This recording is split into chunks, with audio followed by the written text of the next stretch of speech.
Herkese salam. Bugün işten eve geldim ve düşündüm ne etsem yüngül, rahat ve dadlı olsun. Karara geldim qreçka hazırlayayım. İlk önce qreçkanın qarışımı için 3 adet pomidor, 1 adet kırmızı biber, 1 adet yaşıl biber, 1 adet acı biber, 2 adet kökü yaxşıca yudum. Sonra bol soğanı doğradım. Yaşıl ve kırmızı biberler de əlavə ettim. Soğanla biraz o yana bu yana çevirdim. Sonra kök, bol pomidor ve bacımın ev usulü ilə hazırladığı kırmızı biber pastasını da həmin o qarışımın içine əlavə etdim.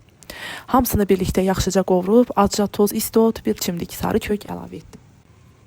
Sonra 2 stəkan qreçkanı yaxşıca yudum və həmin o qarışımı əlavə etdim. Əlimə gələni, gözümə görünəni qatdım, qarışdırdım, nəticə möhtəşəm idi.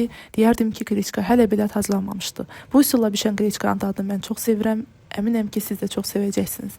Əziz izləyicilərim, mən məşhur bloger deyiləm. Çəkiliş aparmaq üçün xüsusi alətlərim, influencerlərin qazan dəstləri və fərqli ingredientlərim də yoxdur. Bir əlimlə video çəkib, o bir əlimlə yemək bişirirəm. İşdən gələndən sonra qalan vaxtımı belə dəyərləndirib arzularım üçün çalışıram. Bilirəm, hər şey birdən olmur, hər şeyin zamanı var. Mən də məqsədim öz markamı qurmaq və bu yolda irəliləməkdir. Bunun üçün isə sizin dəstəyiniz mənim üçün çox önəmlidir. Kanalıma abunə olun, videolarımı bəyənin və rəylərinizi yazın. Çünki sizin bir bəyəniniz belə mənə böyük motivasiya verir. Hələlik.